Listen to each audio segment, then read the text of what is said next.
지난달 초 1,480원을 웃돌던 원달러 환율이 최근 급락한 후 주식시장에도 변화의 바람이 불고 있습니다. 수출 비중이 높은 자동차주는 하락세를 보이는 반면 항공업과 여행업은 상승세를 이어가고 있다는데요. 엇갈리는 흐름 속 예측 불가능한 시장에서의 현명한 투자 전략은 무엇일지 자세히 알아봅니다. 네, 불과 얼마 전까지만 해도 저희가 경제 매거진 도문돈답 진행하면서 킹달러 시대라고 막 얘기했는데 네. 그새 저문 건가요? 네, 일단은 환율만 놓고 보자면요. 지난달 초까지만 해도 1,470원을 웃돌던 환율이요. 5월 26일 기준으로 1,360원대까지 내려왔습니다. 원달러 지위가 왜 흔들리냐라고 보자면요. 미국의 재정 적자와 국가 부채에 대한 우려 탓입니다. 트럼프 대통령의 관세 정책이 경제 불확실성을 키웠고요. 최근에 미국 하원을 통과했죠. 대규모 감세 법안. 이걸 이제 트럼프는 크고 아름다운 하나의 법안이다라고 표현하는데 과연 크고 아름다울지는 모르겠습니다. 이게 킹달러 시대에 저무는 걸 부채질하고 있습니다. 이 1,000쪽이 넘는 이 법안에는요. 대규모 감세와 함께 지출 증대를 포함해서 연방 부채 한도를 4조 달러까지 늘린다라는 내용을 담고 있습니다.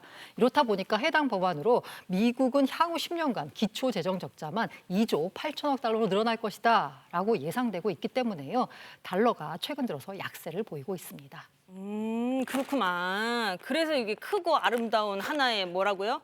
법안이라고. 그 얘기가 여기 있네. 약간 휴대폰 있고 지금 신문이에요? 킹달러 시대가 뭐예요, 저물었구만. 아니 이런 때일수록 이렇게 환율이 막 급변하고 이런 때일수록 우리가 중요한 건 투자거든요. 투자를 하려면 분석이 중요하단 말입니다. 이렇게 분석을 이렇게 봐봐야 해야 된단 말이에요. 이게 뭐예요? 뭐라고 적혀 있어요? 그러니까 이제 자동차주가 하락을 하고요. 여행, 이게 여행주, 이게 항공 이런 데가 이제 올라가네. 여행, 항공? 예. 그건 분석이 아니라 그 적혀 있는 대로 읽은 거 아니야? 그러니까 글씨라도 잘 읽는 게 어디냐면 이거 자세한 건 전문가와 함께 여쭤봐야 되는데 이제 여미사님, 그러니까 이제 뭐 환율이 중요하다 뭐 이런 말씀 아닙니까? 네, 환율이 정말 뭐 기업들한테 너무 좀 중요할 수밖에 없는데 자동차 먼저 좀 말씀드리면 자동차는 수출 비중이 굉장히 크거든요. 전체 판매 한 60에서 70% 정도가 이제 해외 쪽에 이제 수출이다 보니까 환율 영향을 좀 많이 받습니다. 환율이 예를 들면 10원만 올라도 이제 그 자동차의 어떤 이제 매출액이 뭐 한 4천억 정도 늘어날 정도로 굉장히 긍정적인 영향을 끼치는데 이게 환율이 떨어진다면 또 반대 방향이 또 작용이 있겠죠. 그래서 자동차주는 상당히 이제 환율에 영향에 좀 민감도가 좀 높다 이렇게 보시면 되겠고 또 반면에 항공주는 지금 환율이 지금 많이 하락을 한 상태인데 환율 하락도 수혜주로 하고 좀 보시면 좀 좋을 것 같아요. 그러니까 그 한 대당 항공기 같은 경우 2천억이 넘는 이제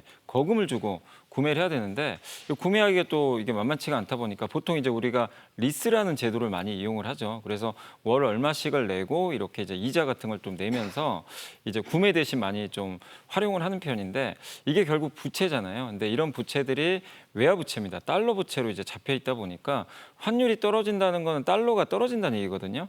그러면 달러 가치가 떨어지면 이 달러 부채 가치도 떨어져서 부채 부담이 실제로 좀 축소되는데 이 항공주 특히 이제 뭐 대한항공 같은 경우를 예로 들면 환율이 100원만 떨어져도 순이익이 3,500억이나 이렇게 증가하는 그런 효과가 좀 발생한다고 합니다.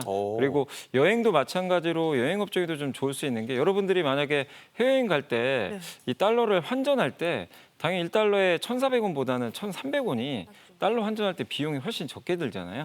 그런 측면에서 환율이 떨어지면 이 여행 수요도 이제 비용 부담 감소 때문에 증가할 수 있다. 이렇게 좀 말씀을 드리겠습니다. 그러니까 항공주랑 여행주를 이렇게 잘 그런 거야. 맞아. 아니 그 얘기를 들어야지 신문을 또 보면 어떡해요. 지금 중요한 질문 앞두고 지금 분위기 잡고 있는 거 아닙니까? 무슨 질문인데요? 우리 여미사님을 초대한 이유가 있잖아요. 그러니까 제가 대표로 질문을 드릴게요. 그러니까 어디다 투자를 하느냐, 상승주는 어디고 하락주는 어디냐 이 말씀이 중요하다는 말씀입니다. 그러니까 이제 투자 관점에서 보면 방금 이제 말씀드린 대로 환율이 이렇게 떨어지게 되면 자동차 업종에 상대적으로 좀 불리할 수밖에 없거든요. 그러면 우리가 이제 그럼 자동차주를 이렇게 좀 안 좋게 계속 바라봐야 되냐? 좀 그건 아니라고 좀 말씀을 드리고 싶습니다. 물론 이제 환율 때문에 지금 올해 코스피 지수가 연초 대비해서 한 13%나 올랐거든요. 근데 이 자동차 회사, 특히 현대차 같은 기업의 주가는 마이너스 13%로 역주행을 했어요. 이제 그만큼 좀 안 좋은 상황인데 일단 하지만 여전히 좀 미국의 소비 자체는 아직까지는 좀 견고한 상태고 자동차 관세미 이런 환율 하락을 방어하기 위해서 또 현대차 같은 경우는 지금 미국의 작년 10월에 조지아주에 또 공장도 좀 완공을 해놨거든요. 그래서 앞으로 미국 이제 수출보다는 또 생산 비중이 계속 늘어날 수 있어서 이런 또 피해를 좀 방지할 수 있다 이렇게 보시면 좋을 것 같습니다. 거기다가 현대차나 이제 기아 같은 경우는 그 배당 수익률이 굉장히 높습니다. 현대차 우선주는 한 8% 가까이 되고요. 기아 같은 경우는 7%가 넘거든요. 그러니까 굉장히 이제 고배당주로서 이렇게 좀 높은 배당을 좀 주고 주가도 싸졌기 때문에 이런 좀 환율 피해에 따른 어떤 주가 하락을 어떻게 보면 좀 오히려 역영할 필요도 있다라고 좀 말씀을 드리고 싶습니다. 네, 그러니까 정리를 해보면 자동차주는 지금이 기회일 수도 있다라고 말씀하신 거고, 아까 이제 뭐 항공주나 여행주가 상승세라고 하니까 네. 어떤가요? 분위기 봐서 저도 좀 뛰어들까 하는데. 어디 뛰어들려고. 어떤가요? 어딜 뛰어들어요? 어딜? 예. 사실 이제 무서운데. 항공 여행주 같은 경우는 주가 되게 부진했거든요. 왜냐하면 방금 뭐 이게 원달러 환율이 이제 빠진 지가 좀 최근 일인데 불과 이제 작년하고 올해 초까지만 해도 아까 말씀드린 킹달러 현상이 너무 심했잖아요. 그러다 보니까 항공주하고 여행주한테 이게 반대로 악재가 됐던 거죠. 그래서 주가 부진했는데 반대로 보면 이제 이런 조건들이 좀 바뀌었다는 건 항공 여행주의 분위기가 좀 달라질 수 있다라는 근거가 될 수 있고 또 최근에 보면 우리가 뭐 경기가 좀 안 좋다고 하지만 여전히 그 뭐 일본이나 베트남 같은 이제 그런 근거리 여행은 여전히 수요가 계속 좀 증가하고 있는 것 같아요. 그래서 여행 수요 자체는 꾸준히 좀 늘고 있기 때문에 결국 이런 비용만 좀 줄어든다면 여행 항공주들 좀 실적에는 긍정적일 수 있다. 다만 이제 항공주 이렇게 전망이 좋더라도 좀 대형주들이 좀 실적 측면에서 좀 안정적인 부분들이 있기 때문에 대형 항공주 위주로 한번 보시면 어떨까라고 좀 말씀을 드리고 싶습니다. 네. 네. 그리고 환율과 함께 우리나라 경제에 영향을 주는 게 바로 트럼프 대통령의 관세 정책 아니겠습니까? 요즘은 어떤가요? 네, 그렇습니다. 이제 관세 정책이 우리나라의 경제에 미치는 영향을 본다 그러면 부정적인 면이 더 많다 좀 말씀을 드립니다. 뭐 먼저 보셔야 되는 게 철강 산업인데요.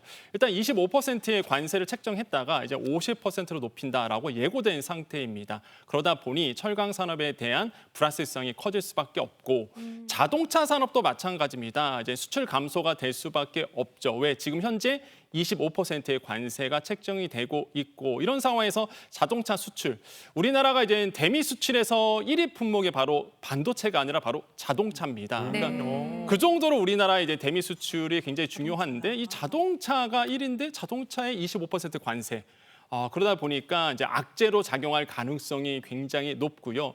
마지막으로 기업들의 이제 불확실성이 증가가 됩니다. 실제 서베이 조사, 그러니까 설문조사를 했어요. 우리나라의 기업인들한테 트럼프 대통령의 이 관세 정책이 직간접적으로 영향을 미치느냐, 영향을 받고 있느냐라고 물어봤더니 60%가 나 직간접적으로 영향을 받고 있다더라. 이렇게 응답을 하셨습니다. 그러니까 사실 기업들의 불확실성이 증가될 수밖에 없는 구조로 가고 있는 거죠. 그래서 이런 관세 정책이 우리나라의 경제에는 지금 악재로 더 작용하고 있는 것이 맞을 것 같습니다. 네. 게다가 트럼프의 관세 정책은 예측이 좀 어렵잖아요. 그 예측할 수 있는 사람이 있을까 싶은데 이렇게 불확실한 관세 정책 같은 리스크가 있을 땐 투자는 어떻게 해야 해요? 그러니까 사실 이제 트럼프의 정책을 미리 예측해서 투자하는 건 너무나 어렵습니다. 그러니까 트럼프 우리 뭐 이 보면 이제 대통령 자체가 뭐 말하는 것도 그렇고 정책을 이렇게 그 발표하는 걸 보면 굉장히 좀 즉흥적인 경우들도 되게 많다 보니까 언제 어떻게 이제 정책들이 바뀔지 모른다는 거죠. 이 자체가 불확실성이고 주식시장이나 이런 금융시장이 제일 싫어하는 단어가 바로 불확실성이거든요. 그러다 보니까 변동성이 나올 수밖에 없죠. 일례로 보면 그 관세를 중국에 처음에 이제 54%를 이제 때렸다가 104%. 또 145까지 갔다가 네. 갑자기 또 30%로 낮춰버린 거예요. 그러니까 이 자체가 굉장히 이제 우리가 예측 불가능한 범위에 있기 때문에 이걸 우리가 뭐 앞으로 어떻게 될 거다 이렇게 예측해서 투자하는 건 굉장히 어렵기 때문에 그래서 우리나라 시장에도 보면 관세 피해주만 있는 게 아니라 관세랑 사실 무관한 업종도 찾아보시면 되게 많거든요. 그러니까 대표적인 게 사실 이제 내수 업종인데 뭐 건설이나 증권 업종, 또 호텔이나 백화점.